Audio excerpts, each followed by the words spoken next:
me a break every now and again.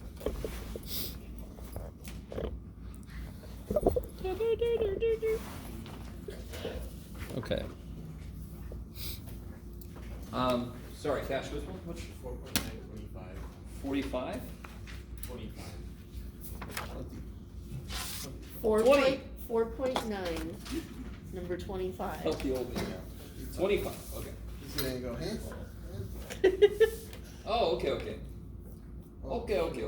So they have, for example, here, a little collection of stuff. Hyperbolic stuff, remember, I think I made that extra credit if I remember correctly. Yeah. So this is just hyperbolic cinch and cosh, everybody. So that is if I created trig functions based on hyperbolas instead of circles. So that's the section we had to skip. So hopefully somebody out there is like, that sounds intriguing, so go take a look at it. But all you really have to know for this one is, if you know it's derivative, you know it's integral. And the great thing about hyperbolic sine and cosine, notice one thing about their derivatives. What's different about their derivatives? They both stay positive, yeah. So the integral is crazy nice. Is there a hyperbolic tangent? Yes, we call it tangent. So this is cinch, and cosh, and tangent, and so forth. Okay.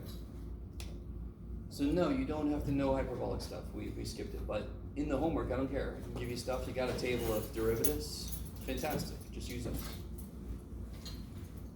Anything else? Yes? Can you do question 11 from 4.8? And before I get too far away, are you cool with the 2 to the x? Yeah. I just didn't see the table. So I didn't. Oh, but even, anyway, so, all right. Which one? Question 11 from 4.8. 4, 8.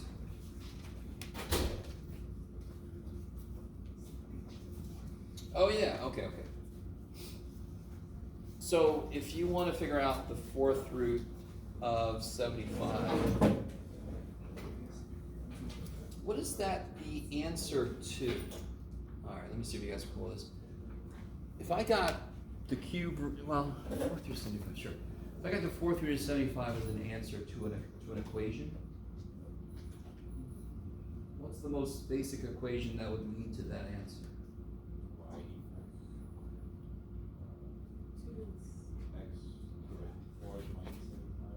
Yeah, so finding the x-intercept of that. So x to the 4th minus 75 equals 0. Wouldn't that lead to this answer? Yeah. Okay. Is that the only equation that would lead to this answer? No. But it's the most basic one. So it doesn't matter. It actually doesn't matter what equation you use. Just this one is a nice basic one. What's up, Brandon? Oh, I was just, cause like I even saw in the book in the similar problem. Yes. But I was just like, how, like I didn't know this is basically pre-calculus or whatnot. But like, how would you think? Okay, x to the 4th minus 75. How would you think that? So I mean, how would you solve this? Add 3 over. Yeah, add 3 over. Take the square root, right? Yeah. So if I said square root of 3, where could that have come from? X squared minus 3. Yeah, so if you do enough of these this way, you should be able to come up with going the other way. Okay. So if I had the 6th root of 112, x to the 6 minus 112 equals 0. Yeah. So then you know what your f is. So let me ask you this question. What is Newton's method for? Ruining the lives of no, be quiet. What is finding the zeros of a function? Yeah, actually, not even it's that, but it's just finding when a function equals 0. So I know it's not the same thing, but you can think of it as finding the x-intercepts of a given function, or any time you must set a function equal to 0, Newton's method can help. So there's one problem where people always choose f wrong in the homework, and that's the one that says the extreme, how's it worded? The extrema? Yeah. It's over here, right, somewhere? Here. Is that the one? 36, I think. Use Newton's method to find the absolute maximum value, something like this? Yes? Now, Newton's method does not find absolute maximum values. That's not what it does. But what is the process for finding the absolute maximum value? What do you do first? Derivative. Derivative, so you can find the critical numbers by setting the derivative equal to 0. Oh, that's when Newton's method perks up and goes, oh. So for this problem, you can't help with the problem, but the process I have to go through requires me, and I did say requires, and I'm going to be okay with it, requires me to set something equal to 0. That's where Newton's method comes in. Says, I got you. Right? And we're like, we got technology. And so, too bad for you. Teacher wants you to do this way. Huh? Is it okay, Kurt? Is that all right? So it's good to know what's the basic use of this, Newton's method. I can use it anytime I need to find where a function equals 0. For whatever reason, it doesn't matter the reason. If I need a function equals 0, Newton's method can be used. Okay, I like it. So therefore, the place we started this stuff was really, I wanted a function to equal another function. If I subtract one of them over, then that equals 0, but I need you guys to, Newton's method does not find, it's not built to find when a function equals a function. It just happens if you can make it equal to 0, then you can use the Newton method, because now it finds where something is 0. I love this. Okay. Anything else from any homework problems? Yes? 4.8, as your just number 4, what is it, just one? What does it want to be? I don't think I can just see you going, what do you want from me? Who sent you? Where is it? Down there. There we go. Oh, yeah, okay. This is perfect. So watch what you got. This is a really good way to do this. And when you do something this way, is it this one? Yes. Let me see, what can I use here? Just need. Okay, I'm gonna find something. I will. Find what? Straight edge kind of thing. I just need something with color to it. Oh, you're awesome. That'll work, I think. Let me see. It's an actual ruler too. I know, but it's see-through. So maybe I can make it work.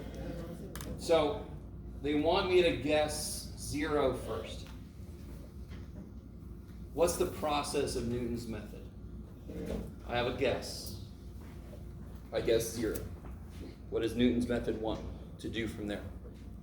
Finds the tangent line at that point, and then where the tangent line crosses the x-axis, that's the next guess.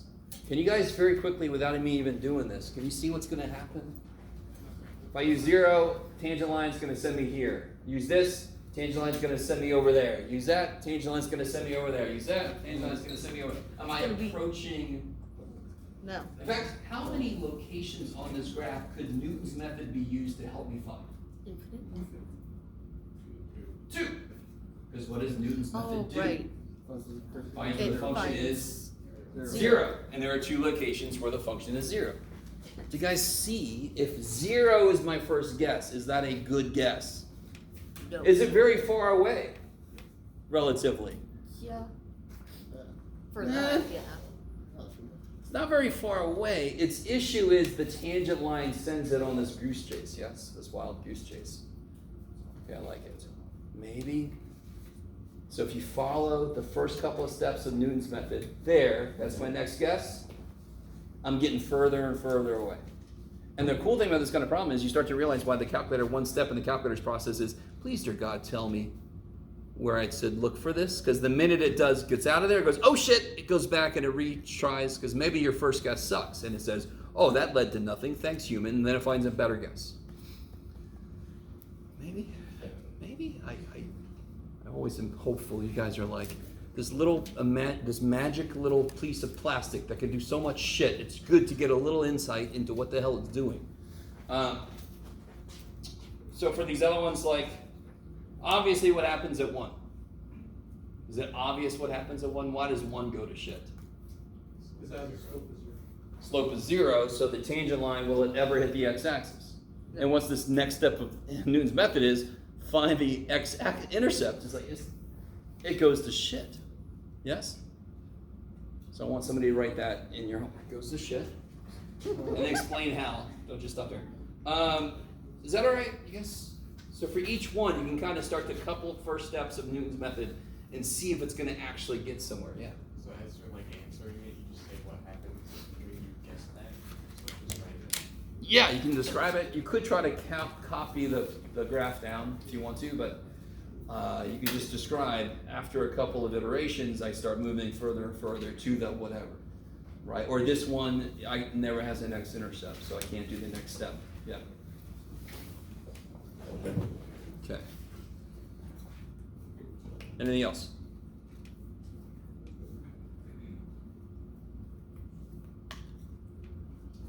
All right. I don't trust you, but okay. I feel like there should be more questions. So let's get back into where we left off. Let's review a little bit what we did last time, because it feels like about 3.7 billion years since I saw you last. It's been a little while. We've had a day off in between. What the hell did we do last time? Does anyone remember? Because I'm old, I forgot. First and second, first and second fundamental theory. Yeah. Of calculus. So we kind of reviewed a little bit the stuff from 5.1, 5.2. Right, 5.1 was the basic Riemann sums thing, yes? Bless you. 5.2 brought in the sum of the I business, yes? Everybody's favorite. I'm almost certain. Everybody's definitely doing that. Yeah, it's all the truth. It's all the reason. All right. 5.3 is what we did last time, and it introduces the just a little something called the fundamental theorem of calculus. Sounds kind of important. It sets up the entire second part of calculus and basically all of calculus past that. So, yes, it is fundamental. F in chat for fundamental. So there's a part one. Part one was if I have a function. It's the derivative. Yes. I don't know why I put it up there. It's okay. Because it could be F. That's fine. And then you get to say big F. Has to be F. What is the derivative of this? Yeah, F of X. I like it. So we proved this, and then this helped us show that the integral is actually the antiderivative. It's related to the antiderivative. I mean, it makes sense. If the derivative of g is f, then g is the antiderivative of f. This is g, so this is the antiderivative of f, which led to a shortcut, thank the gods. So the process in 5.2 was that this, yes? And this is a nice function, yes? So some of you guys hopefully are discovering what this looks like for slightly more interesting functions. Okay.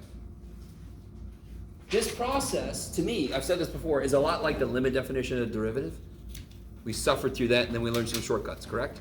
So you guys suffer through this, and then we learned some shortcuts. The integral directly finds the area under a curve between 2 points. That's the definite integral. But it turns out it's directly related to the antiderivative, which very often is pretty easy to get. So I can truncate that whole work, all that work, into finding the antiderivative and evaluating it.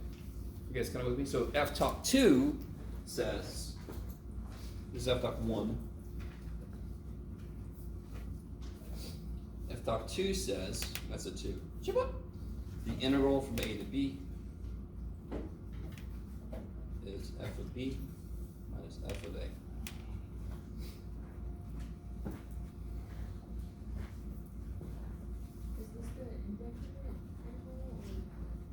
So the difference between indefinite and definite, this is definite. Because I know for sure it's been defined to me what interval this exists on, or what interval this wants to know about, A to B. If I did not have any limits on the interval, that would be indefinite. Yeah. Oh, go get your hand up because I had a hand up. So both 1 and 2 are definite, and then if it's indefinite, then you just find the. Yeah, and that's yeah, it. we'll get into it, because I don't think I've stated too much about indefinite intervals too directly yet, just earlier today, yeah. Okay, so, a quick reminder on how to use this stuff. So if I wanted to know this, what you got, Jeff? Sure. What are the steps to getting this? So, actually, before I do that, can somebody tell me one way to look at, tell me in English what this wants from me? So don't read this integral from 1 to, no, tell me what it wants from me, what's it trying to get. It wants you to find the area Oh, good, under yeah. the curve Sweet. from 1 to 3 of 3x squared minus 1. I like it. And real quick, guys, what does under mean? Because under would go down forever. So when we say under, we mean between the curve and x-axis, the ground. Yes? So if the function goes below, I'm actually going up. It's always the area between the function and the x-axis. So if it's below, the area actually turns out to be negative. And that just means whatever it is I'm integrating is a rate of change that is going away from me. So if it's profit, that sucks. It's money going away from me, right? Which is daily life. Okay. The other more computational way to look at this is it just wants you to get the antiderivative and plug shit in. So what is the antiderivative of this? 3 x cubed minus x plus Ass. c. Now, why do I not have to put a plus c? Because since it's definite, then the c's will cancel. I'd have a plus c when I put a 3 in, and I have a plus c when I put a 1 in, and I'm taking a difference. Now, if you want to put a plus c and then cancel them, I almost don't blame you, because you want to be careful, because if anybody's ever gone through any calculus before, you know that the plus c gets people. Yes. Normally, I don't take points off for plus c's. I take like every 3 you forgot to take a point off or something. Don't hold me to that. But it is kind of important enough, I gotta remind you. The answer is a family of functions. It's just like if I ask somebody to draw a line that's got a slope of 7, how many possible answers could I get? Infinite number, because any line has a slope of 7, I don't care what y-intercept it's got, right? So if you tell me the answer to integral of 7 is 7x, you're wrong. That's too specific. It could have been this, it could have been this, it could have been this, actually, right? So 7x plus c, that's any y-intercept, but it has a slope of 7. Maybe. Another way to look at it is, if I just tell you the slope of a line, it's not enough information. That's basically what I was just saying. So of course there's going to be some unknown element in the answer, because I don't have enough information. Okay. And then, is everybody cool with this notation here? What does this notation mean? I haven't done what yet? You haven't plugged I haven't plugged this stuff in yet. So we always talk about this as evaluated from 1 to 3. You're going to hear me say that a lot. And what that means is plug a 3 in minus what you get when you plug a 1 in. So I'm going to make a mistake. Okay, I made a hopefully obvious mistake. Did I plug a 3 in? Yes. Yeah. Did I plug a 1 in? Yes. Yes. Am I taking a difference? No. Sort of. So why does that break down? What did I do wrong? You're supposed to subtract the value. Yes. I gotta subtract what I get when I plug in there in, minus what I get when I plug in 1, and not just minus a piece of what I get. I gotta subtract the whole damn thing. It's one of the most direct mistakes people make. So then you get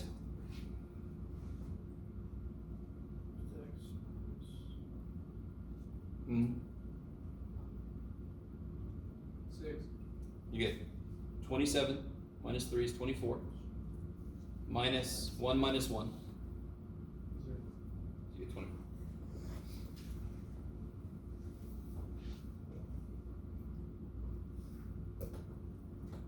Okay, unlock it.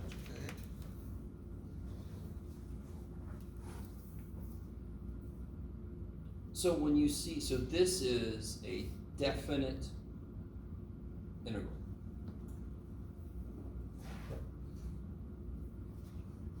As the interval over which this integral needs its area discovered. My God, what kind of statement is that? Has the interval over which I'm finding the area under the curve been defined? Yes. Yes, it's defined, so it's a definite integral. If I see this, you can do it, Jeff.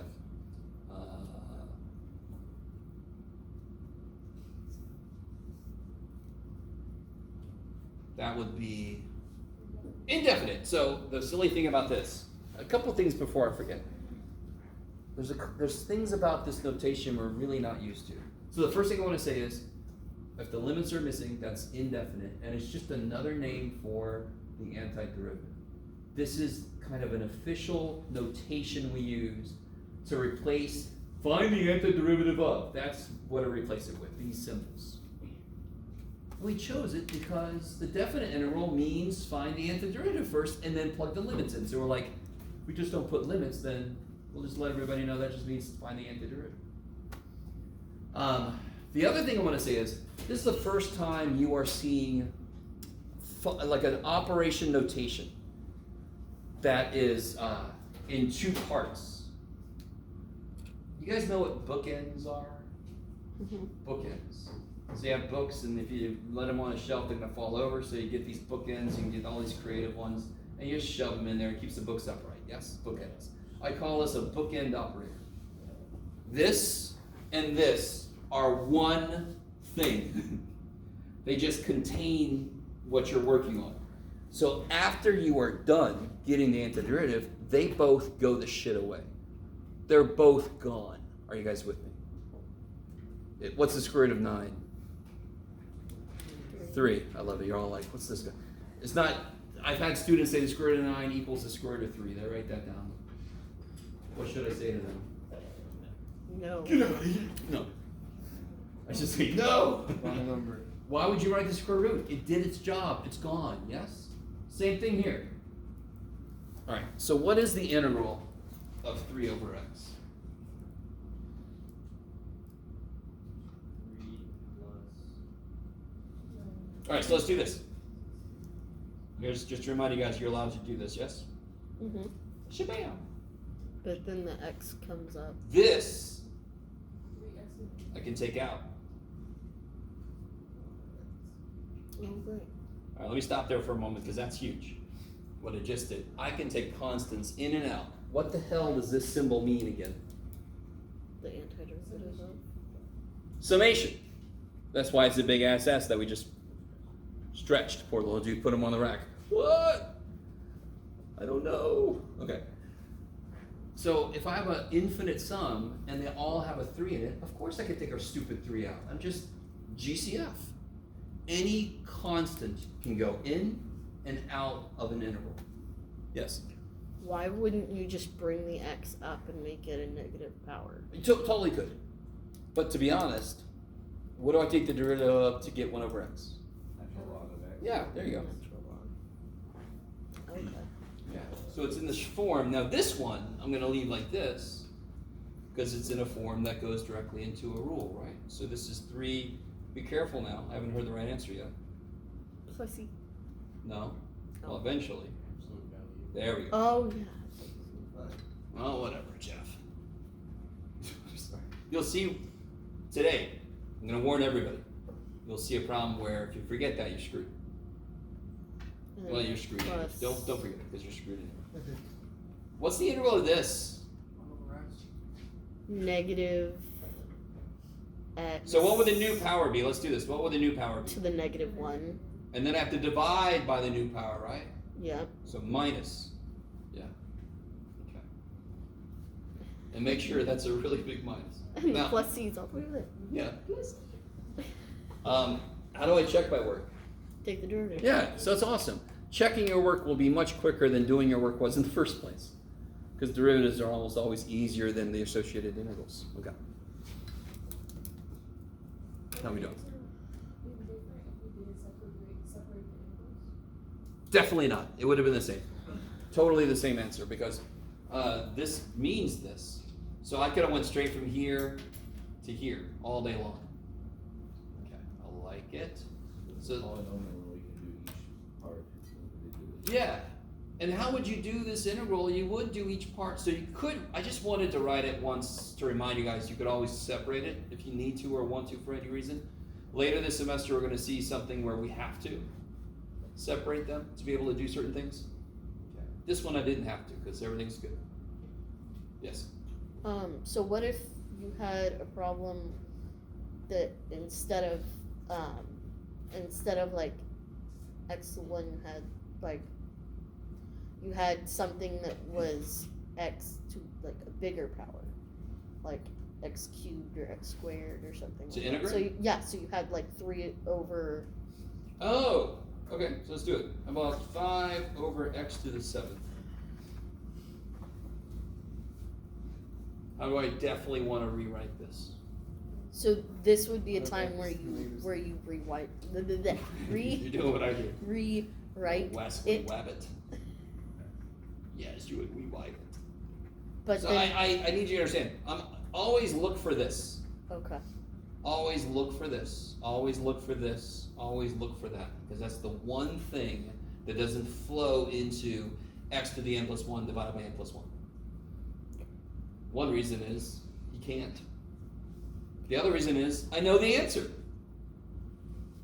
Okay, go with. What's the answer to this? So I would rewrite this.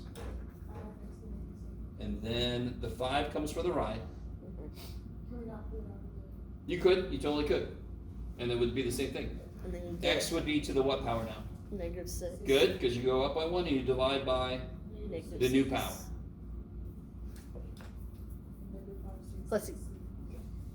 And then you write -5, 6, x to the -6 plus c, put the x to the 6 on the bottom, I don't give a shit. The more you know your derivatives, the easier what we're doing right now should be. So I think, is that enough? Yes. You're never gonna believe this. I've got a worksheet. I have no idea if you like these or not. Worksheets are fun. Thank you. Barely some metro, I went forever.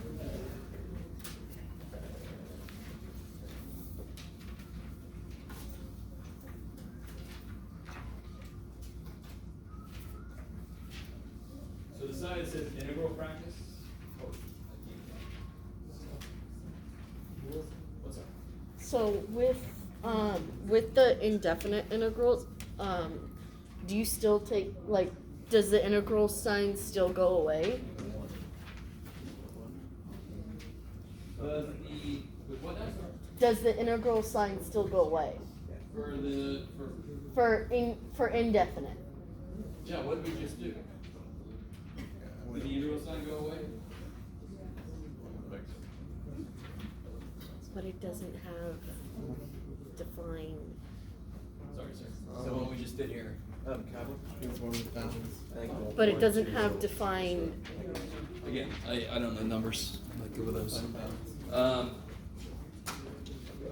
Yeah, so the integral, the minute you do the antiderivative, it's gone. The integral dx did its job. With both indefinite and definite. Yes. Okay. The only difference between indefinite and definite is definite has one more step past this. Okay. So go ahead and try these out. I'm just going to repeat what should be one of your mantras. Before you attack something with calculus, try to Simplify. run away. I simplify. That's right. What's yours?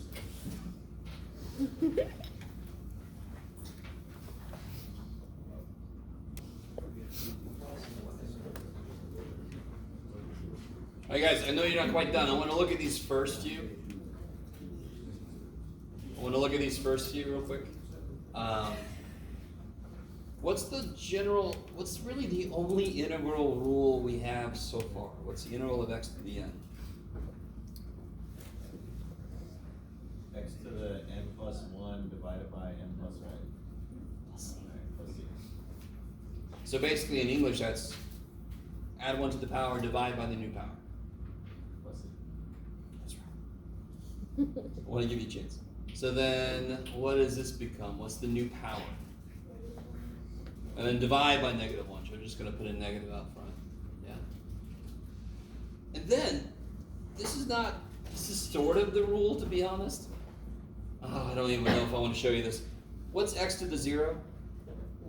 So isn't this minus 3x to the 0? So what do you get when you add 1 to the power? X to the first divided by 1. Okay. But of course, you don't have to do all that shit. What do you take the derivative of to get -3? -3x, yeah. Okay. By the way, this is not part of the answer, that's the rule. Okay. All right, so well, it's amazing. Part B should not have been that big of a trick. I'm trying to trick you a little tiny bit. But two ways I'm trying to trick you. 1% I love it, they said I could just take the damn pi out because it's a freaking constant, Jeff. I'm like, yeah, man.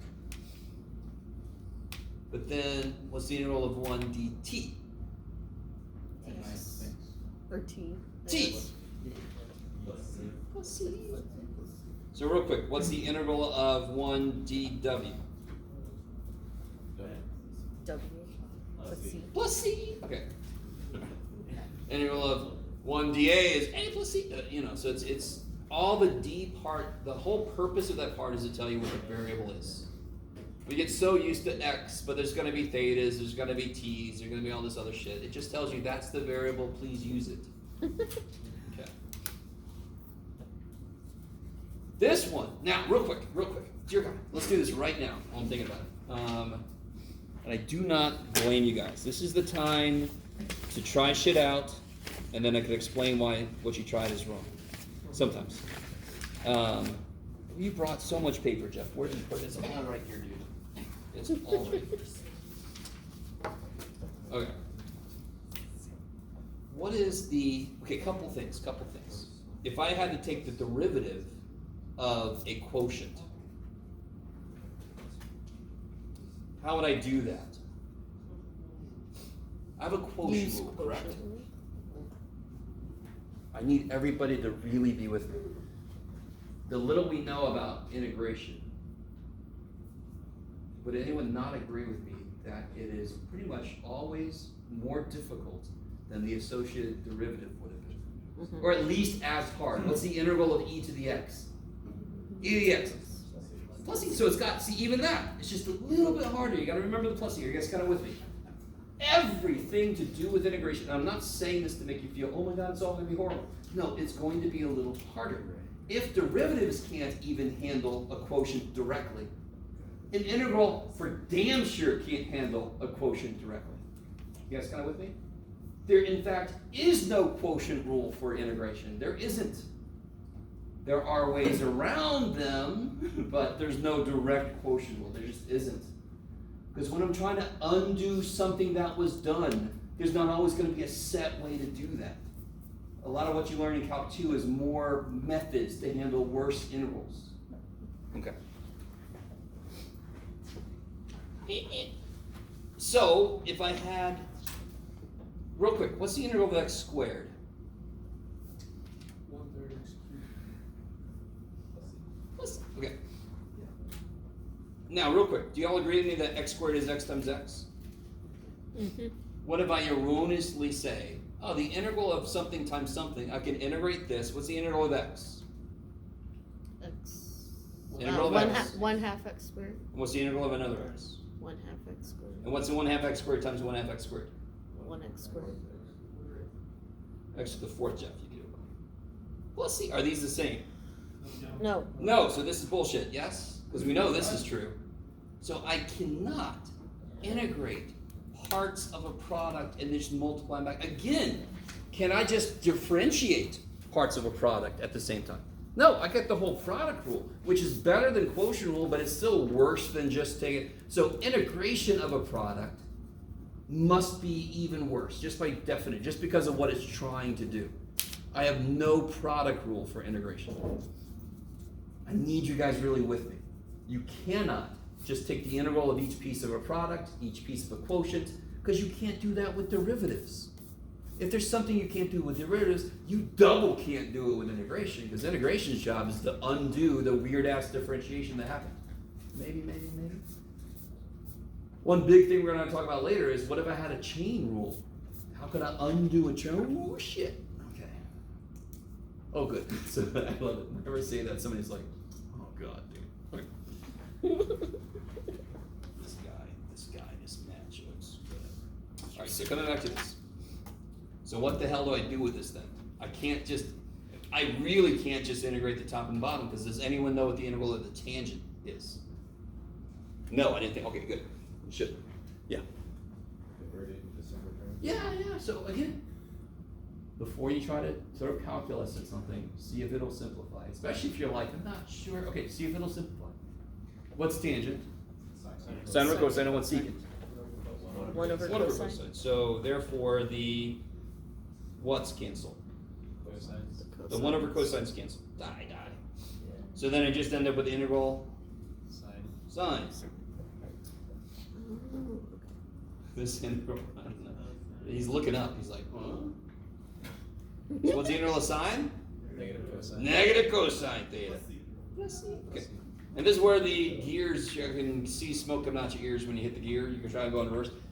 Again, trig functions suck, because if you're doing one way, sine goes to cosine. If you do the other way, it goes to negative cosine, because it actually comes from negative cosine, because you're thinking backwards. So you guys kind of with me. Gotta be a little careful. Whenever you do an integral, just take a quick second and go take the derivative real quick and make sure it actually works. Not a bad idea, because it should be relatively quick to do. All right, one of everybody's favorites is this one. I have to be a little honest. It kind of makes me cry a little bit, but don't fractions. Who gives a shit? Who gives a shit about fractions? Come on, guys. So if I want to rewrite this, how do I rewrite this? Thankfully, I didn't see this going wrong. Yeah, powers on the top because they're powerful, and roots on the bottom because that's where they go on most planes, on the bottom. And of course, the whole idea here is everybody's being divided by x squared.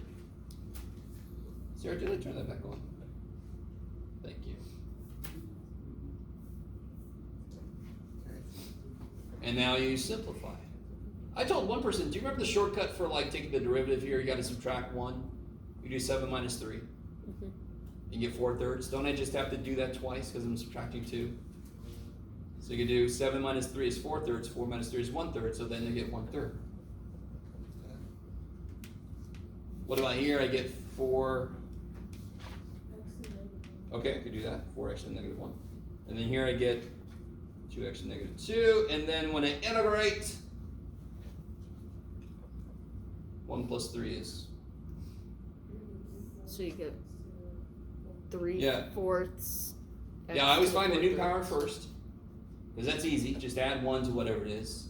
And then I divide by the new power. If it's a fraction, that means multiply by the reciprocal. And look at why this makes mathematical sense. If I took the derivative of this, what's the first thing that would happen? 4/3 would come down. The 3/4 is there to kill it. That leaves me with a 1 coefficient.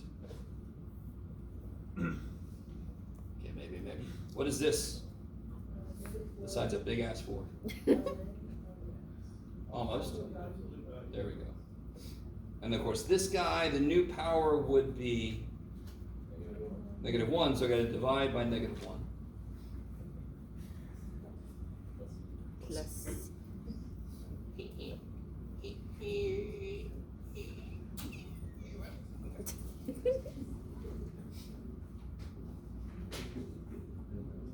You guys okay? So is that true for any anytime we're doing the integral of something that's a fraction? No. Where we can just take No. it and What was divide it? special about this fraction that made it easier than this? It The was bottom only of one this term, fraction has one term. 1 term. Whenever the bottom is monomial, 1 term, I can then just break it up. So I can't do that with this. I could put 2x over this and 4 over that. That don't do shit for me. But can't you factor the bottom out? Yeah! How do you factor the bottom? Uh, I mean, x minus 2, x minus 3. And how do you factor the top? Take the 2 out. X minus. And what happens? Done. And then, what do you take the derivative of? So the 2 can come out, yes? I'm just gonna put 2 as part of the answer, yes? Mm-hmm. What do I take the derivative of to get, where's that x minus 3? On the Okay, bottom. Natural log of Yes. absolute value x minus 3. Kick ass. That's, Let's So real quick. This is linear, slope 1, right? So the integral of 1 over x plus a is the natural log of the absolute value of x plus a.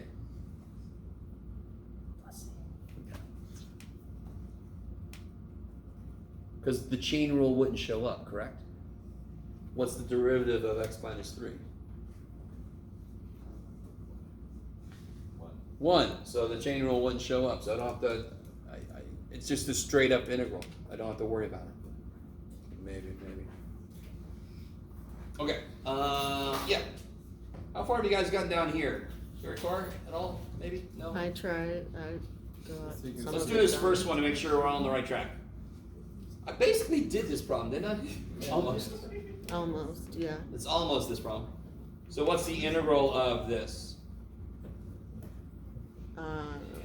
X cubed plus x Good. minus I'm c. gonna go from Or if you want to do minus c, I don't know. -1 to 3. So for definite integrals, I don't need to put the plus c because I know it's gonna disappear. That's the only reason we don't have to put it. It is there for both parts, and they kill each other. Okay. And then you just plug and chug, yes? Mhm.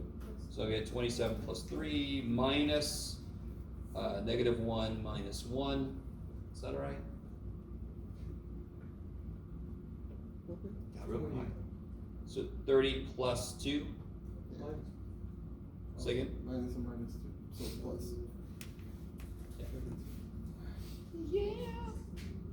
Don't forget, do you guys have a way to check definite integrals in your calculator? Yes. Oh, why? What?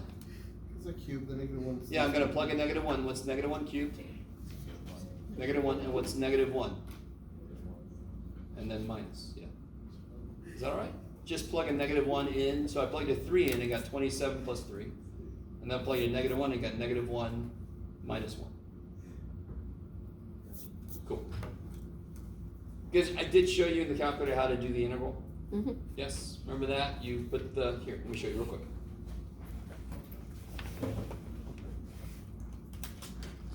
So if you put 3x squared plus 1, and you graph it, woo-ha! And then you say second trace to go to calc. I want to calculate something.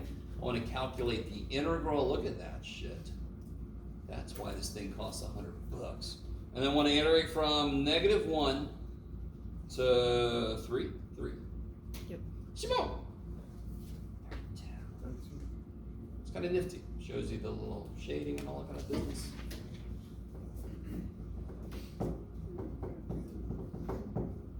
What's the integral from -3 to 1? Also 32. Also 32, because 'Cause it's it's the symmetry. other half. Yeah. Okay. It's got a nice symmetric function, yes. Yes. Is that basically why you say it's like the area under the curve? Yes. So notice it's under, but it stops at the floor, yeah? Under the curve, so between the x-axis and the curve. Yeah. So not under all the way to the bottom of the bottomless pit, yeah? What about this? What's the integral of secant squared? So this is a very, do you know your derivatives question? Tangent. You have to know, what do I take the derivative of to get secant squared?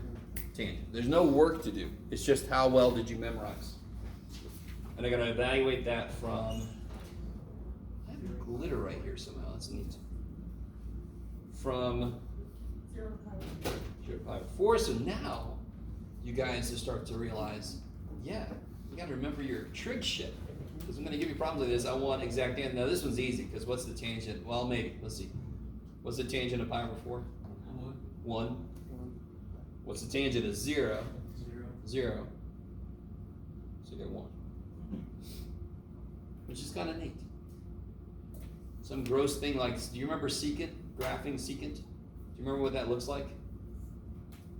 Anybody? It's the cups that sit on top of the cosine, and it's been squared, so now they're all like this. What about Zoidberg? So they're like this. Sorry. Well, when you integrate from 0 to pi over 4, you get 1. That's kind of nifty. Yes? When you're plugging in the intervals, you always subtract the difference between the two? Totally. Totally. And that's because if we did it to one value, it would tell us the area up to that one value. over Yes, there. yes. So we're gonna do a little bit deeper into if I have to split up an integral between two. We'll see. So essentially, and this really comes from Jeff. It's right here. This comes from this definition. This was what we defined the g of x to be, the area function, right? So wasn't this the area up till x? Yes? Okay. So essentially, this f, big ass f of b, is the area up until b. So here's b. So it's the area up until b. And big ass f of a is the area up until a.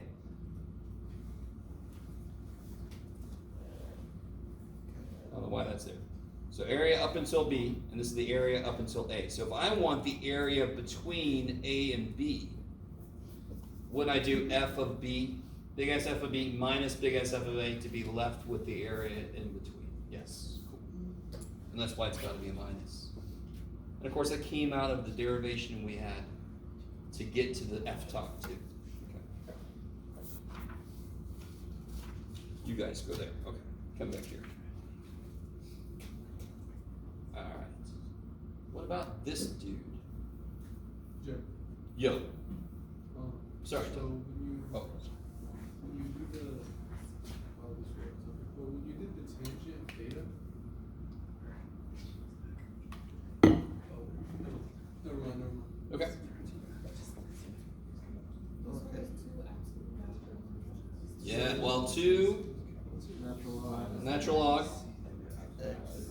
absolute value of x evaluated from negative e to negative 1. Okay. And of course, here's a good example of if you forgot these absolute values, you would think it's undefined or something.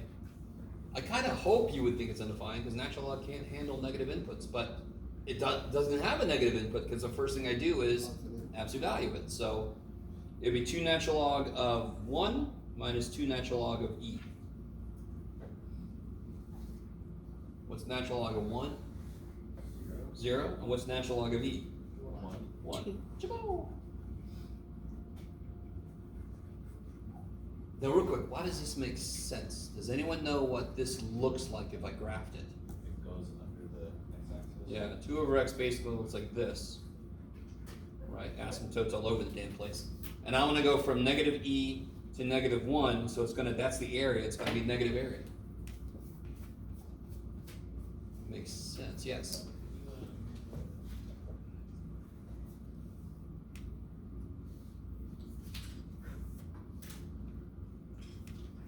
Okay. How is it negative? Are you cool with this? Yeah. Alright, what's natural log of 1? 0. Minus 2 times, what's natural log of e? 1. Okay, negative 2. What about, did anyone get this one? I was working on it. Natural log of 3 is a constant, so you just take it out. Sort of. Helps you out, bro. Yeah, what's the derivative? Alright, real quick. You all know the answer has to have a 3 to the x in it. Because I know 3 to the x has itself in it when I take derivatives. So if I go the other way, it's got to have itself in it still. Mhm. Its areas all up and down. It's What is the derivative of 3 to the x? 3x.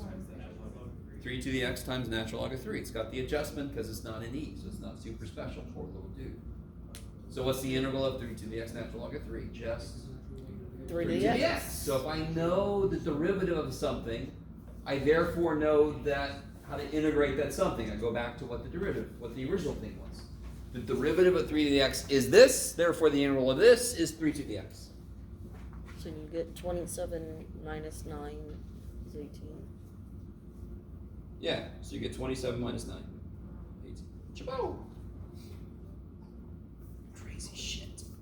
So again, just to remind you guys, some of you guys are still looking like, what just freaking happened? I'll bring it back, don't worry. If I have a to the x, what's its derivative? A to the x natural log a. Therefore, what's the integral of a to the x natural log of a? A to the x Yeah. plus c.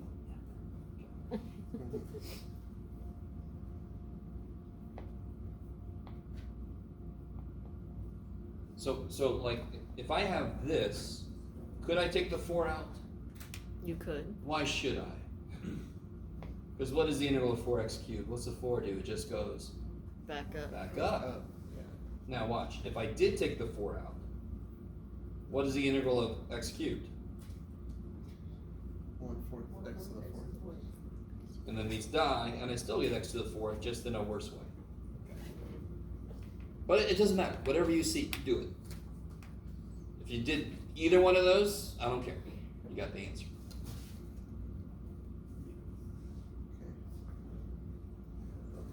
All right, I'm almost certain you guys haven't all tried this, so go ahead and try this if you No. haven't done this yet. I'm just I guess it is. confused. On that. This is trying to be a 3. Oh, duh.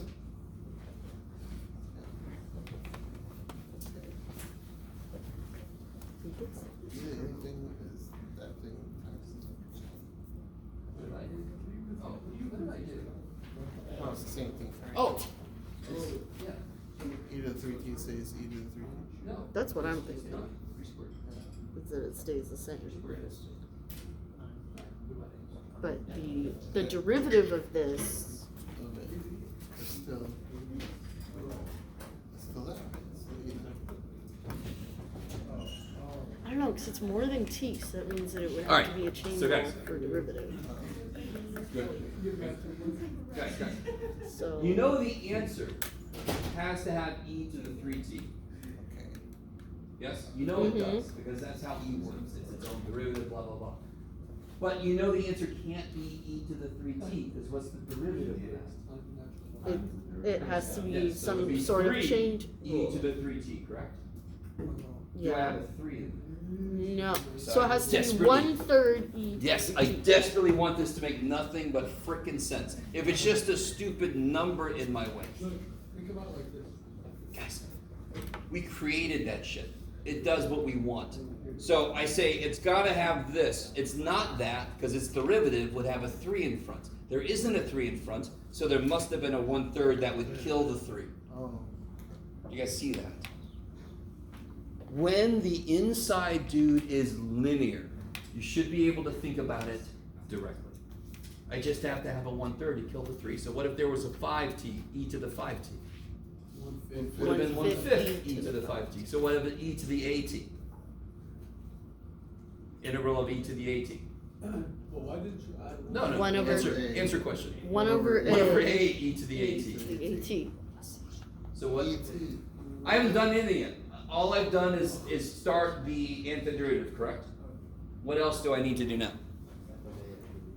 I gotta evaluate that from, From natural log of 3 to or technically natural. I got you. Which everybody's super excited about, but if you just take it slow, I gotta throw in there what? What do I throw in there first? Natural log 3. So I did got- natural log 3. Get in there. E to the 3 times natural log of 3 minus 1/3 e to the 3 times natural log of 2. Now, what is that e just itching to do? Cancel It wants to kill that ln, but what's in his way? the 3. Stupid 3. So we just get that 3 out the way. The 3's like, no man, no, and he's like, come on man. So how do I get, I don't know why we're helping this murderous E, but too bad for us, we're doing it. How do I get that 3 out the way? Just erase them, Jeff. Nobody will know. What property of logarithms? Put it up in Yeah, I can put that back up in the power. So it'll be 1/3 e to the natural log of 3 cubed minus 1/3 e to the natural log of 2 cubed. E to the ln cancels because they're inverse functions. So I get 1/3 of 3 cubed is 3 squared is 9. 1/3 of 2 cubed is 8/3. Can we stop for a minute? You guys all with me?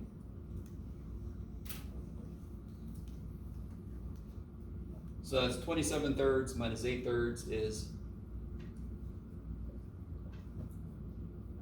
19/3. You can make that mixed number if you like. Man, that 19's had a rough time. 19/3. There we go.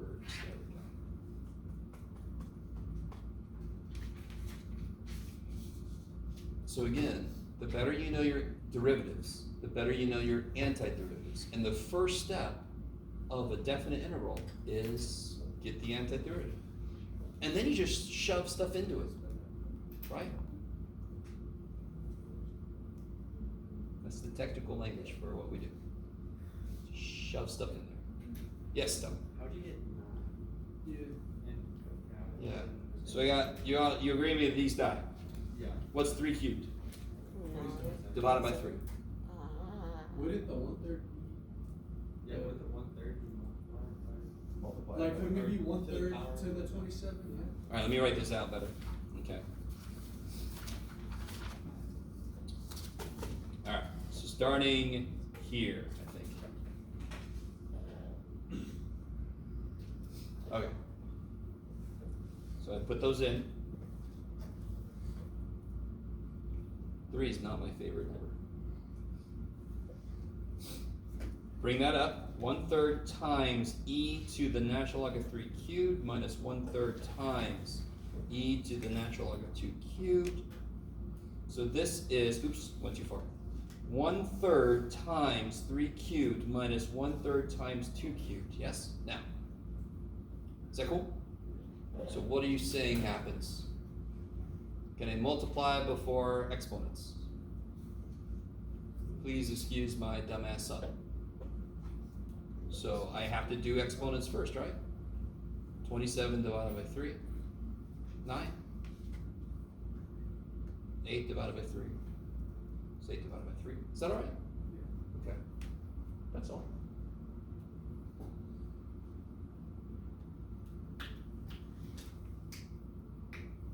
Alright. You guys all look morose, so let's take a break. I like it. So come back. Yeah, take a nice break. Come back at 5 after. Big old break. I don't know what you're gonna do with all that time. Okay.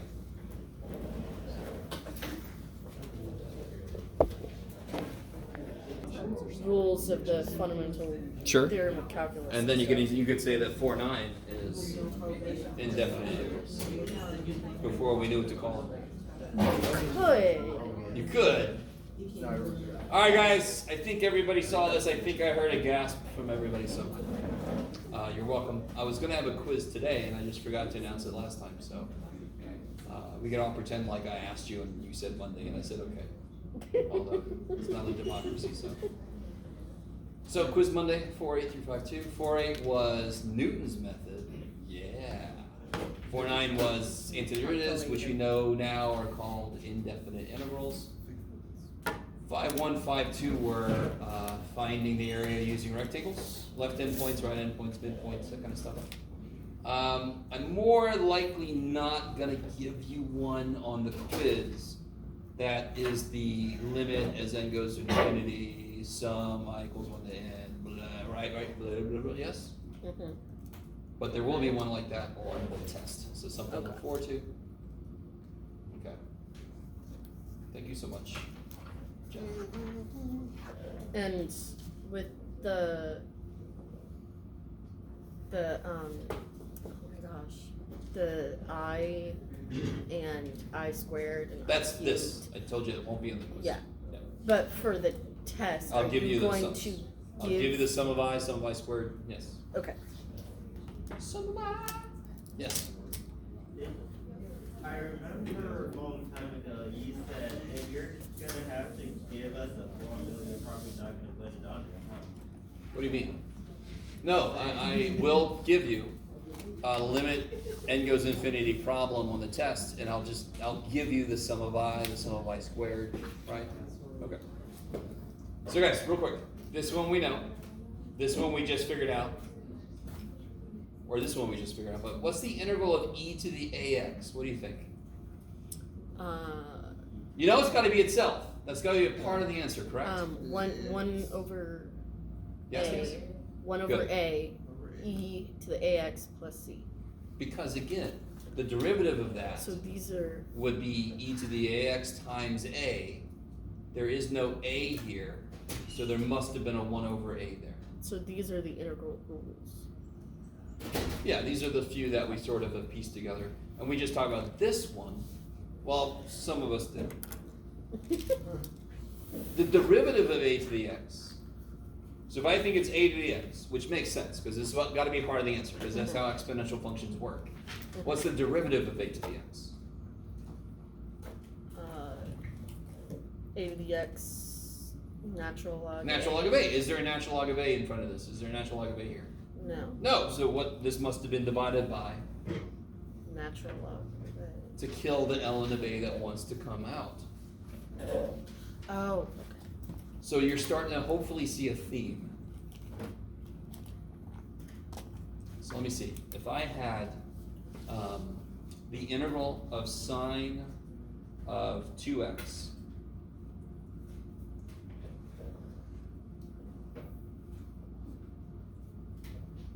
where'd sine come from? Negative cosine. cosine. Why can't this be the answer? There's no plus e. Now, why can't this be the answer? Because it's a chain. The derivative So would then- have a So then that 2, makes the so this better yeah. be over 2 there. So when the inside is not x, but it's still linear, that shit needs to be easy. You just divide by what the derivative would be on the inside, because that's, you kill it, because it's not there. Yes, sir. Well, when it's not linear. Oh, well, that's what we're about to get into. So let me ask you this. What would make this a little bit easier? Like, why is this one, I don't know if it's easier really, but do you see the difference with this one? Doesn't it have the chain rule with it? Mhm. So is this the answer? No. Think. Wait. What's the derivative of e to the 3x? No, that is it. That is it. Yeah. Because it has the thing it needs, doesn't it? So it didn't have to kill it. It's there. This is the antiderivative, because the derivative of this is this. It's got the chain rule piece, yes? So when the chain rule piece is there, it's easy. When the chain rule piece, when the thing I'm missing is a constant, when I am missing a constant, that doesn't bother me worth one shit, because I can bring into and out of an integral any number I want to. I can factor it in, I can factor it out. Any constant I can do that with. Why can't I factor an x out of the integral? Because the x is anything. X is the variable inside the integral, so it's not a constant. I can't take it out. It's not the same in each element, in each term. Maybe. Maybe so, Jeff. Okay. So again, Zoom out a little bit, I guess. please.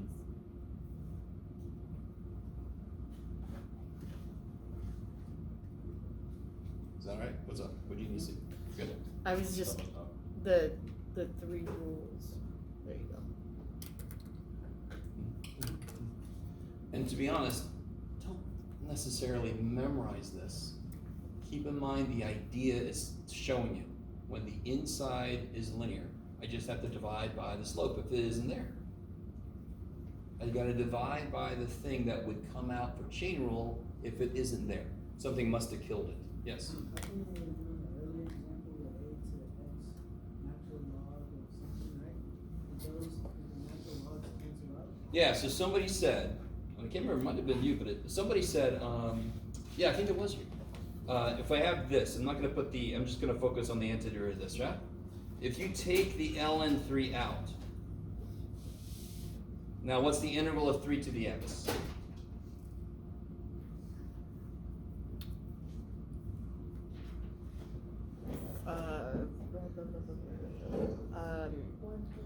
th- 3x over the natural log. It's gotta be 3 to the x, it's gotta be part of it. Of 3. This can't be the answer, because it would once a natural log, and then what do these do? Cancel. Cancel. If you leave this in, that's exactly the chain rule piece this needs, and that's why that just went straight to this. Yes? So there's multiple ways to do a problem. If you're missing the chain rule piece, then you can divide by it. If you got the chain rule piece, you can just go straight to what the original function must have been.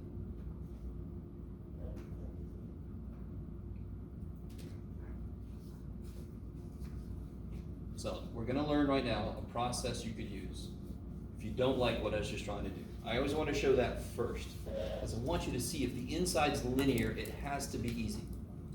If it's a function I know the antiderivative of. So if I have like, one last one, integral secant squared of pi x dx.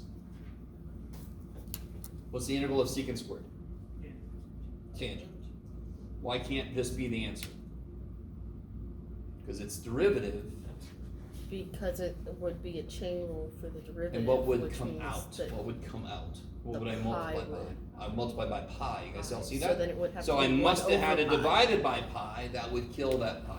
And some people feel like we're cheating, but we're not. We're piecing together what there must have been so the derivative gets me this. So we're constructing it. So we're like, I think, no, that's got to be part of the answer. That just has to be part of the answer. But then I got to, now, let's see, let's immediately go to the next kind of level of this. So this kind of problem here is easy. Let's see if you guys agree. What is that?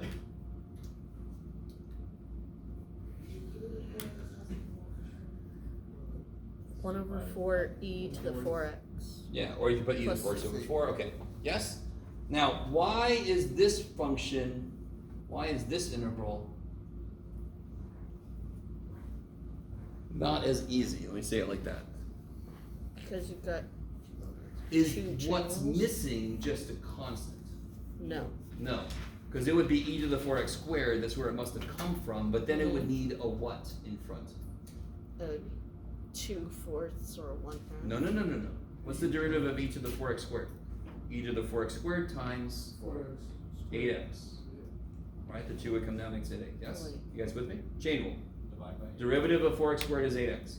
So now listen, I really want you with me. Yeah. I know if there's an answer to this, then it must have e to the 4x squared as a part of it, because that's how exponentials work. They're their own derivatives, just with extra shit.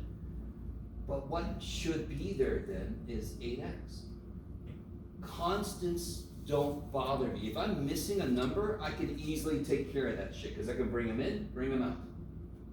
If I'm missing a freaking x, anything with x, if I'm missing that, I'm screwed. Now, what's really interesting is, does it look like I made that very much harder? Wasn't that first problem relatively easy? That was really easy. If I add a square, that is impossible. You cannot integrate that. Definitely not in count 1. In count 2, you're able to do something, but then you get an infinite series for the answer. I want you to really stop and appreciate. We're not going to do that integral. Don't get all freaked out. That's not going to be a part of what we do. But it was easy just to write the damn thing. And I didn't do that much, did I? I just made it squared. But then it's instantly impossible. So I need you to really get this idea. We're going to learn a method that as long as the parts are there, I can integrate it. So tell me again, what part is missing? What do I wish had been in front of this damn thing? Yeah, so if the problem had been, Why would it be 8x? I'll show you. So if there would have been an 8x here, That would have been e to the 4x squared. And this would have been it. Because what is the derivative of e to the 4x squared? 1/4.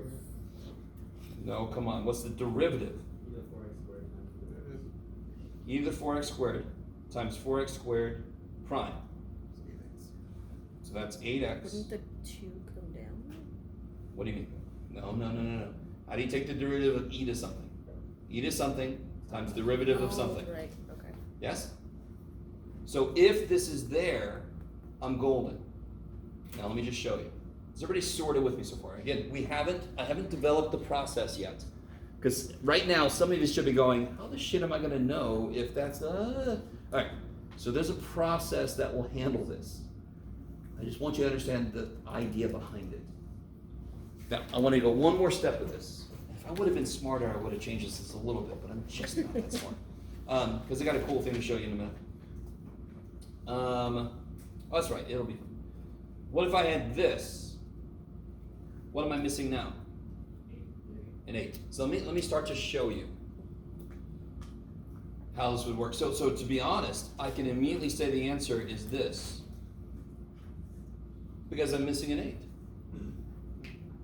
So if the only thing I'm missing is a constant, I can take care of that shit. If I am missing a variable part, I'm screwed. Maybe there's some other way to do it, but I can't do it directly. I've got to have some other way to kind of handle it. I really want that. So if I see a x squared inside something, there must be an x outside, because that would be the chain rule piece. Does that, you guys kind of with me a little bit? Okay, you still don't know the process yet, yes? How come you couldn't just divide by the 8x like we were doing? Oh, perfect, okay. So coming back to this. Oh, wait. What was this? No, Jeff. All right, we had this, yes? All right, so let's say that it is this. How do I check that? Check the derivative. The derivative of this would be kind of gross. It would definitely not be this, yes? So I cannot handle it if I'm missing an x, because the minute I divide by that shit, that makes the derivative rules worse, which makes that not true. Do you see that? I need this to make sense. Constants don't mean shit. I need them, but I can make them show up whenever the hell I want to, or I can make them die. Right? This is not life lessons, by the way. This is math lessons, kids. Okay? I want to see serial killers. All due to Mr. Waller told me just kill my problems. Be quiet. So, is that cool? So please, dear God, if you just wrote that down, no, okay. Do something. Don't leave that there. Okay. Now, shit, I forgot where it's gonna go next. Hold on. Okay. So here's the idea. Let's jump to this. Let's say you're me, you're constructing a problem. Yes, this is why you're allowed to do it. You are the teacher. You are making a problem to make your students do it. Why is this so far too evil of a problem? And you're all like, dude, I'm changing everything. You're not actually the teacher. This is hypothetical. Because Let's get to a side. because you're asking for an antiderivative of a chain rule. What am I missing? Can you guys see exactly what it is I'm missing? And The answer wants to be like negative 2x. cosine. Yes? The derivative of I'm stuff. missing 2x. I need you guys to all see that. Do you see how I'm missing 2x? What's my best guess for the solution of this? My best guess for the solution of this is this, yes? Mhm. And I can immediately see that's wrong, because the derivative of this would be this with the 2x in front. So then as the teacher I go, oh, let me just put a 2x here, yes? That is doable. Now real quick, if you see this interval, how do you know it's doable? Do you see a function stuck somewhere? Do you see a function stuck in something? The Do you see a 2x function plus inside of 3 another function? is stuck Yes. in something. Do you see its derivative in there? Now I Yes. Now we do. It's a function without derivative. So even before we've talked about this process, Can you tell me if this is a doable problem?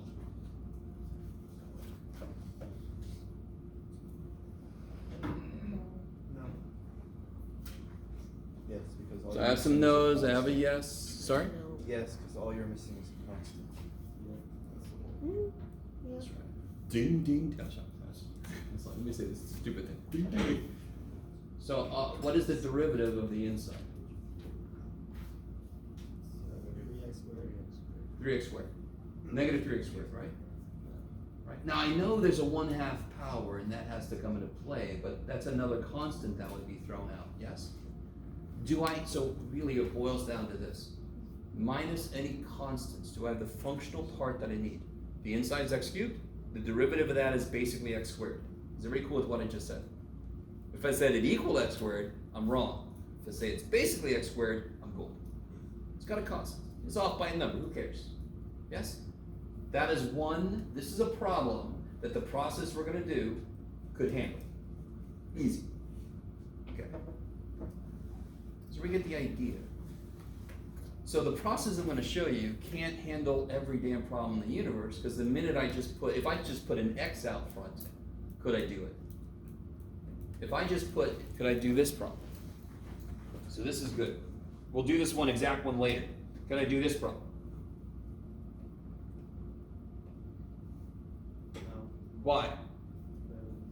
you're missing an X. I'm missing an x. This can't be chain rule that it came from because it's not got the right thing here. Yes? It would need an x squared there. So it can't be chain rule that it came from. I can't do the process I'm going to show you because the process I'm going to show you is integration's answer to chain rule. If there was a chain rule that happened, the process I'm going to show you can undo it. Maybe. Yes? Can you sum up everything you said like a if-then statement? Like, if there's this, then If there's a function in your integral whose derivative is in there also, then you can do the process I'm going to show you. I like it. So, let's talk about the damn process, Jeff. Okay, so I'm going to come back, we're going to do this exact problem later. This is 5-5. Because, real quick, before I forget, 5-4 is just indefinite integration.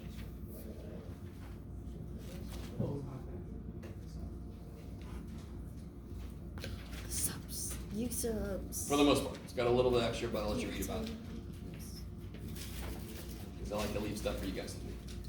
So 5-5. Let me ask you this though. Have I shown you guys the derivation of the area formula for a circle? Did I do that with you guys at some point? Yes. In here? Yes. Okay. Some of you guys are looking like, no, but too The bad. whole thing where it was like You cut it, you open it up, it and looks then like it's teeth, and you like- put the other one underneath, you make a, so I took a circle and made it into a rectangle. And I didn't lose any area, so would you agree then that the area of the circle, if I just smoosh it and make it into a rectangle, that's the same area, yes? As long as I don't lose anything. Okay, I like it. Yay, Jeff. So, if I'm asked a question like this, I can alter that. Yeah, I can alter that a little bit. It'll still work. Okay. I really want you guys to see this. This is so cool. Do you guys see that this is one that would work? In fact, to be really honest, we don't even need the process to help me do this. But again, I'm going to show you the process. I'm not sure if everybody's with me. Does anyone know what the integral of this would be? E to the x squared. Awesome. Now, watch this. What is the functional part that's stuck somewhere? That's what's the part? And this is 99% of the time, 98% of the time, it's going to be how you look at this. It's going to be 2% of the time, we're going to look at some funkier problems, but for the most part, is there a function stuck somewhere? Is it inside of a function, underneath? Is it stuck somewhere? And is its derivative in there also? So what's the function that's inside? What's the inside function? X squared. So I'm going to call u, I'm going to say it's x squared. So what I'm about to do is I'm about to take the area that it wants. In fact, let me make this more specific. Let's say this is from 0 to 1.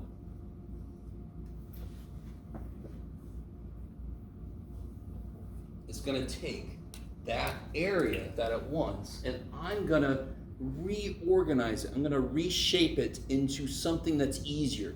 Just like we did with the circle, I chopped it, I opened it, I squished it, I mooshed it, and then I made a rectangle. And that's easier, yeah? Same area, and then easier problem. So I want to do the same thing here, but I'm going to do it computationally. So I want to do, and this is something you might have forgotten about, I want to do the differential of this. And all that shit is instead of writing du dx, I'm going to multiply the x out. So what is du? 2x. dx. 2x dx. You guys see that?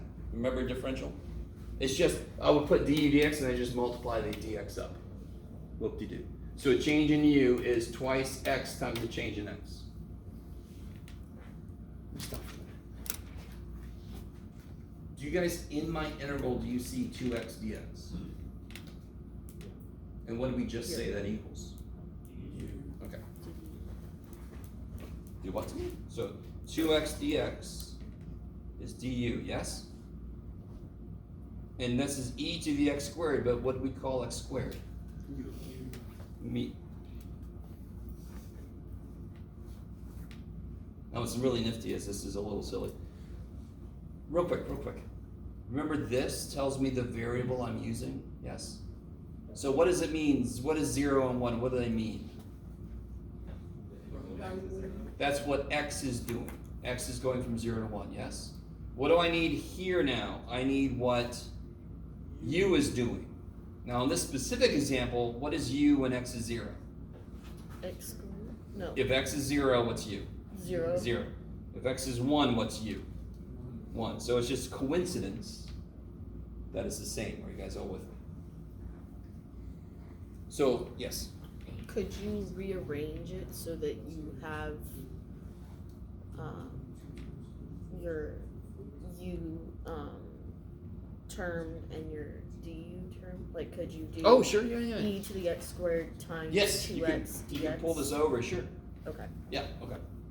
Just to make it so that it, like, you can clearly see it. Totally.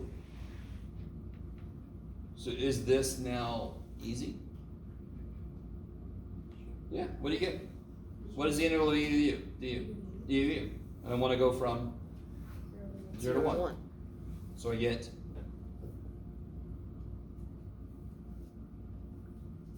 you can do it. E. Plug a 1 in, you get 1. e. Or e. What's e to the 1? E. Plug a 0 in, I get Minus 1. Yes. Would you want us to leave it like this, like on a test or something, or would you Leave it. What do you mean? Leave it like. or would you like us to actually like put that in our calculator and get you like the decimal answer? Oh, leave it like this. Yeah. Okay. But I'll show you in a minute. To check it, you can definitely make it a decimal. Yeah. Let's see if I can make this. I want to show you guys something. Shite. It's a little off. Come on, Jeff. You guys can't see this, so don't worry. You're like, what is it doing? Come on, you can get there. Ooh, that's pretty good. That's pretty good. Hold on, it's almost there. Ooh, that sucks.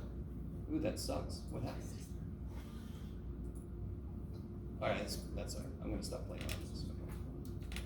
Yeah, that's pretty good. Okay, that's good. Okay. So, this original problem said, find the area under this function from 0 to 1, correct? Mm-hmm. Okay. This problem says, I am claiming that the area that this represents is equal to the area that this represents. Are these the same function? Are these the same function? No. I rearrange shit here. That piece goes with that. That's in there, isn't it? So are these the same function? No. But they end up being the same area. So let me show you the visual. So what I've done is I have plotted and integrated on kick-ass Desmos. It's kind of nice. Oh shit, here. So this is the original integral, 2x e to the x squared, yes? Mm-hmm. And from 0 to 1, there's the area. Look at that, you were tiny. Okay, you guys all with me? Now, I'm gonna smoosh it, I'm gonna smoosh it down. But I'm gonna also push the side up a little bit, so it's gonna smoosh, and it's gonna be the same area, yes? If this was literally some kind of liquid and I smoosh down this is gonna come up a little bit, yes? Something, whatever is physically possible. So there, look at that. Smoosh down, smoosh up. Smoosh down, push up. Same freaking area. Do you see the function? E to the x. If you wanted to, I can make it u, but I'm not going to change all my little references, yes? U doesn't matter. U's just a variable just like x. Same area, different function, but I just rearranged it. Just like I did with a circle and it made it into a rectangle. Why? Because it was easier. I'm doing the exact same thing here, just computationally instead of cut and shit. Yes? Okay.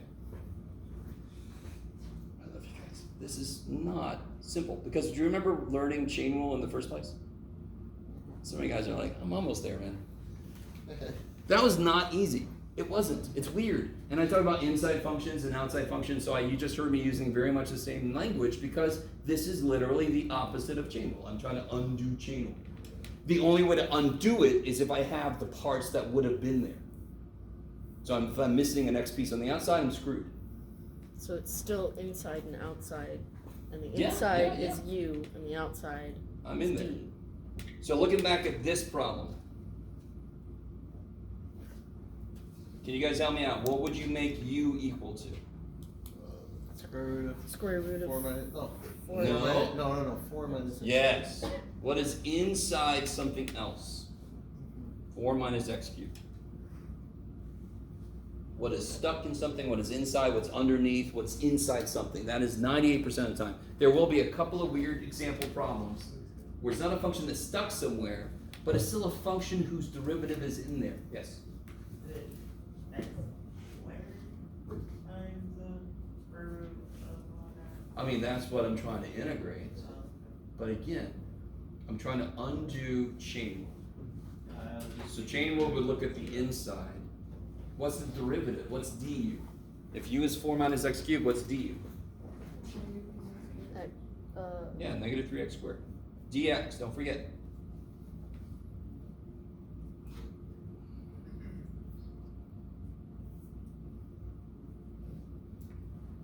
So let me ask you this. Dear God, all right, I can't control this. I really can't.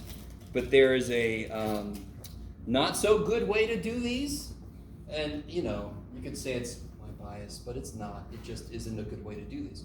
I have people that solve this shit for I don't give. Don't do that shit. Because if you do that, you're going to think you can do more than you can, and you're going to quickly do a lot of problems wrong. What? Can you guys see du? Do you see all the pieces I need to see du? Mm-hmm. Do you see all the pieces I need? No. What am I missing? The only thing I'm missing is a constant, so I'm golden. So let me ask you, we haven't done this yet. I'm just gonna put a negative 3 here. Did I change the problem? Yeah. Shit, yeah, I totally changed the problem. At the same time, what can I do on the outside? Plus 3. So I multiply the top and bottom by negative 3 is one way of looking at it. So what did I just do? I did absolutely nothing. I multiplied by a factor of 1, which is equivalent to doing nothing. I have made the inside look different though. Can I locate du now? And let me do like somebody asked earlier, just to show you if you need to or want to or whatever. See the negative 1/3? It's just sitting out front. Because its whole existence is because I need a negative 3 on the inside. So please don't just cancel these again. Then we're screwed again. So what I'm gonna do is I'm gonna move negative 3x squared to be next to dx. And what is this now? du.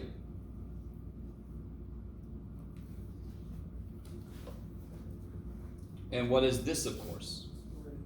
Square root of u. And how do I write square root of u so I can integrate it easy? All right, let me stop for a moment. I'm sorry, I'm going a little quick. But once you get the feel for these, that you're looking for a function that's inside somewhere, or in more generally, a function whose derivative is in there also, and that you can move around. So I see a function with an x cubed, and I see an x squared on the outside. Oh, cool, u sub. I'm sorry, that's the name of this thing, by the way. U substitution. Didn't I just substitute 4 minus x cubed with u? So we call this, because we're really, really, really creative, we call this u substitution, or affectionately we call it u sub. Bless you. Somebody's allergic to that horrible term. U substitution. Or I'm never going to say that ever. I'm going to call it u sub. U to real sub. Okay. So what that, what that effectively does is it transforms my problem into something that's easier to do. Is this a definite interval? No. No. The original question was involving what variable? X. Guys.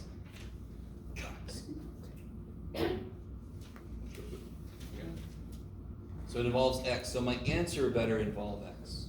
So help me out. What's the integral of u to the 1/2?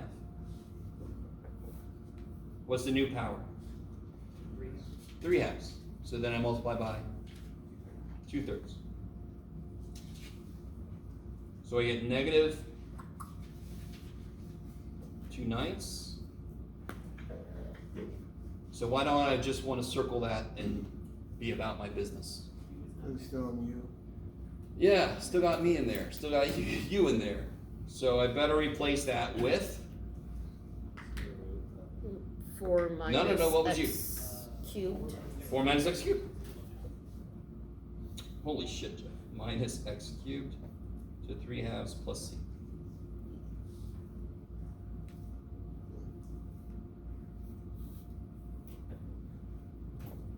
So it kind of makes sense. If I have the integral of x to the 1/2, the answer's got to have an x to the 3/2 in it, yes?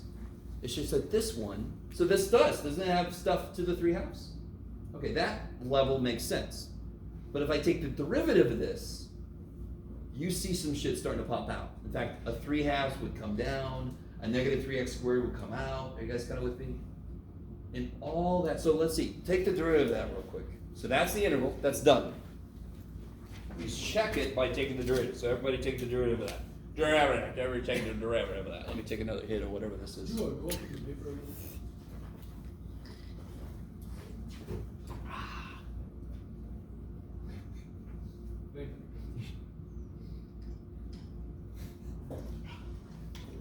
Just doesn't hit the same through a straw. All right. Need a little umbrella in there.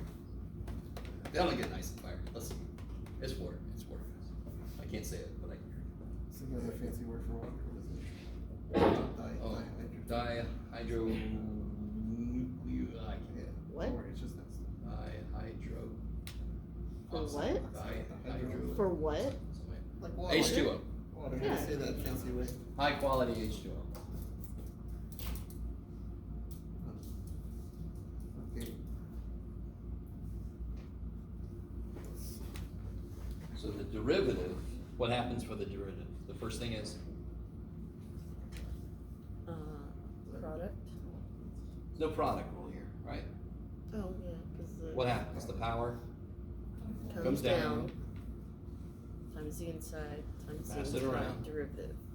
Power goes down by 1 times Inside derivative. Inside. 2's cancel, 3 goes into 9 3 times, the 3's cancel, the negatives cancel, you end up with x squared, 4 minus x cubed, to the 1/2. Is that what I had at the beginning? Yep. Okay. Yes? U substitution, I really hope, I think this is the first time I tried to show the visual first. So this is what the math looks like when I literally just smoosh it and let this come up so the area stays the same. This is what the math looks like to do that. I am changing, what I'm really doing is I'm changing, it's not an x-axis anymore, it's a u-axis. But there's a relationship between the two. So by doing that, I change the outputs, but the area stays the same. If it's an indefinite interval, I have to come back to x at the end. Okay. Because I started with x, I've got to come back to x. Poor little x dude. So if you look at the other side of the handout, that I definitely have here somewhere. Yes. I have a whole thing about this. I've got examples of the shit. I got indefinite example. I got definite examples. Oh my god. So can you guys please very quickly do number 1? Very, very quickly. Try out number 1.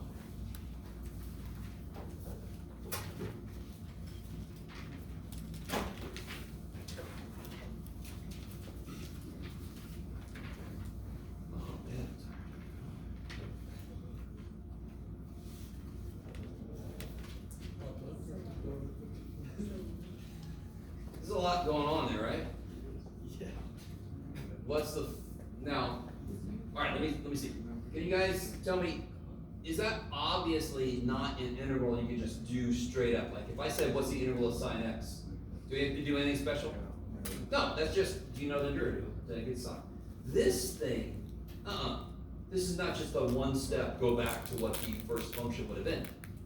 So the first thing I think of, and for us, it's the only other thing we know. So when you get to Calc 2, you gotta get this list of things to try. Right, but right now, we got 1. So if it's not a straight up integral, like the integral of x squared, then I have to, the only thing I can try otherwise is u substitution. So what part of this is stuck inside of another function? And more importantly, is its derivative in there also? The cotangent x? Yeah. Cotangent is stuck. What's the derivative of cotangent x? Close. All the co shit. Negative co. And again, constants don't mean shit to me. So the derivative of cotangent x is basically cosecant squared x, yes? And is that in there? We don't have cosecant squared x? Yeah, we do. We do, but we also have. Now the numbers I worry about next. But if I didn't see cosecant squared, if I just put 3 cosecant by mistake, you couldn't do this. It would be impossible to do because I'm not just missing a number, I'm missing a functional piece. And that means I can't do shit. Maybe next semester you could. If you're taking Calc 2. If you're not taking Calc 2, you'll never know. So what are you gonna let u equal? Okay, go for it. Keep going.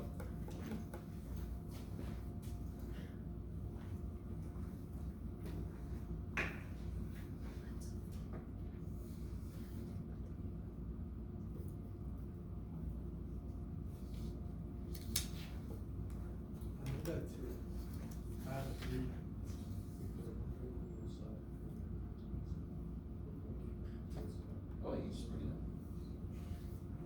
Okay.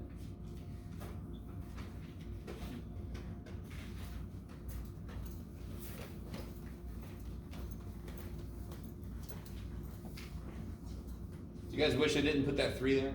Yeah. Just take it out. Oh. Just go, all right, Jeff, why didn't you put the 3 there? Just take it out. Get it out of the way. You can take a constant out anytime you want to.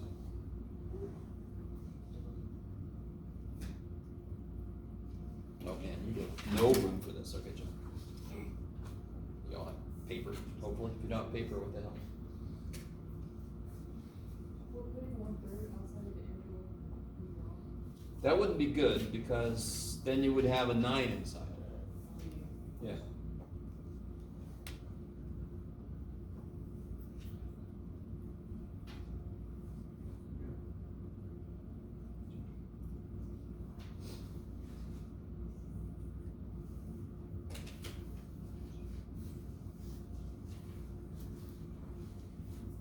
So, just to let you know, if you were hoping we were going to get to a point where not knowing certain derivatives didn't matter, we're never going to get to the point, ever.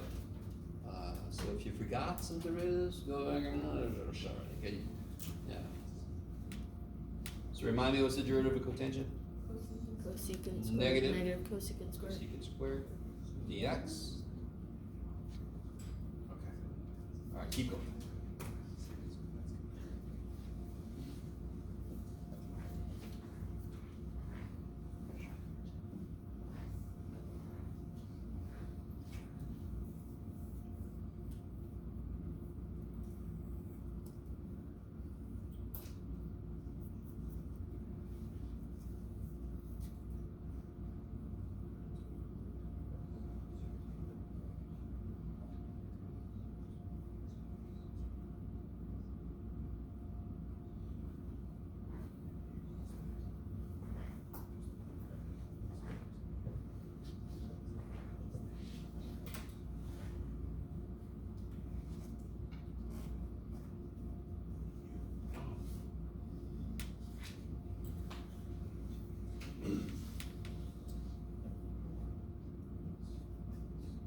Take the 3 out of the way, what do I still need there?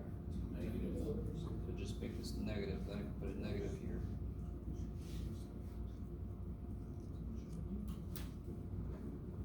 Right, negative times negative is positive, all's good.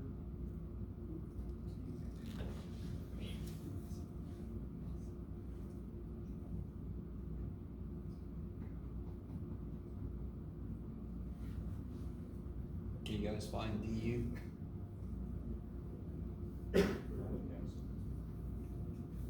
So there's my du, yes?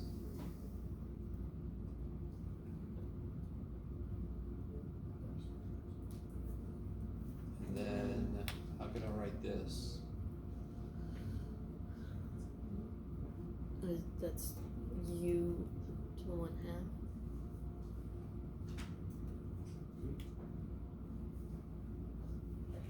And you get So it negative- gave him a lot of room in there, right? So you didn't want to be crowded in there.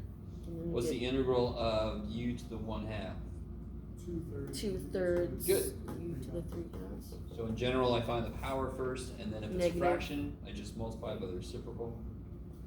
Oh, no.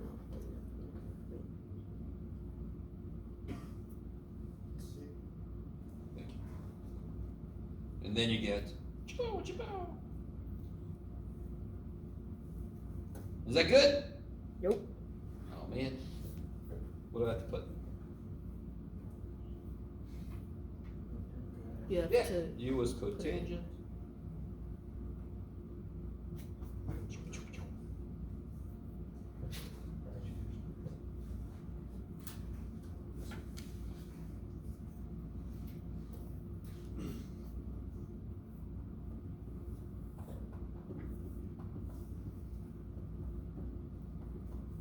So real quick. So real cool, that problem's done, yes? Help me out. If I had negative 2u to the 3/2, and I want to take the derivative of that with respect to x. Oh shit. What are you doing, Jeff? Turn the u into the.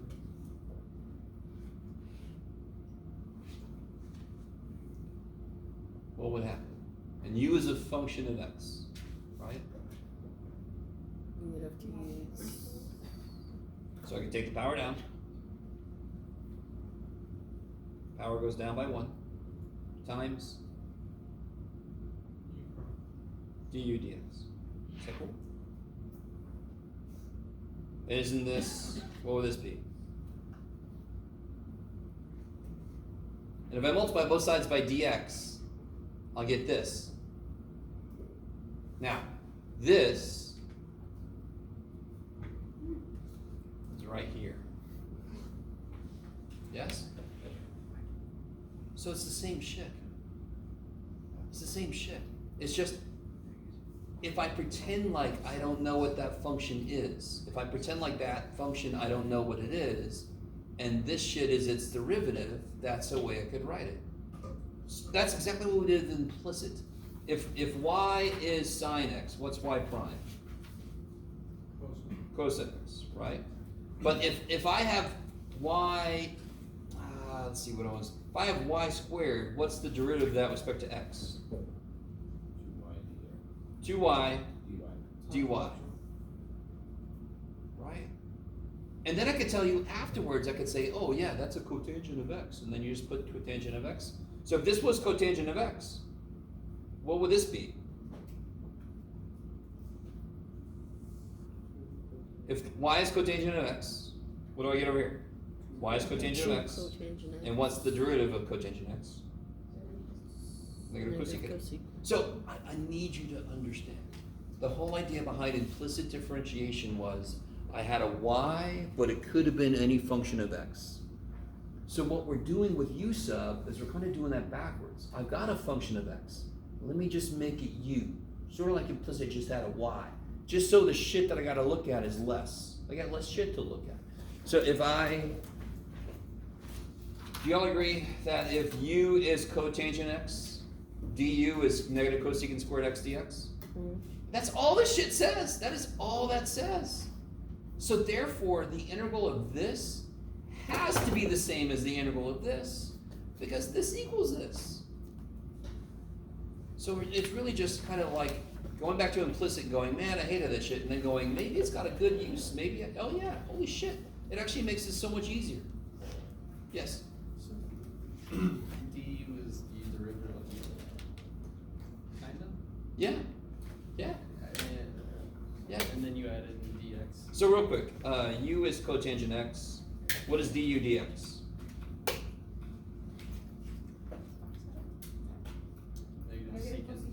Negative cosecant squared x. Now if I multiply both sides by dx, don't negate this. So this is what's called the differential. That was back from section 310? Yeah, 310. It reminds me of the Okay. Maybe so. Alright, real quick. I haven't kept you the whole time in a while, so too bad. Number 3, real quick. Look at number 3. This is number. I just want to do number 3 real quick. Look, it's a little tiny dude, yeah? It's a little tiny dude. It's only going to take us about 15 minutes. Now, the only function that's stuck somewhere is x. Do you agree with me? It's stuck on the bottom, but its derivative would be 1, which would not be helpful. So look at it instead. This is the 2% of the time I warned you about. 98% of the time, it's the inside function. So like number 2, inside sign. That's going to be my freaking u. Number 3, is there a function in there whose derivative is in there also? Yes. What is it? Ln of x. So if I let u equal what? Ln of x, du is 1 over x. 1 over x dx. So this would become integral. This is du. This is u. Integral of u is 1/2 u squared. U was ln of x. Shabam. So that's an example of like the 2% of the time that the function you're letting u equal is not necessarily the inside function. It is generally the function whose derivative is in there also. That's the idea of u sub. Trippy, new, not as hard as people tend to think. Now some of you guys I know I saw earlier, you're kind of looking at each other like, I want to disagree. I understand. Just got to get used to it. All right, so we'll finish it up next time, and we have that quiz next time in case you missed that somehow. Yay. Yes. related rates. Huh? Related rates. Oh, related rates. Yes, sort of. You can see the similarity. Because related rates is based on implicit. Yep.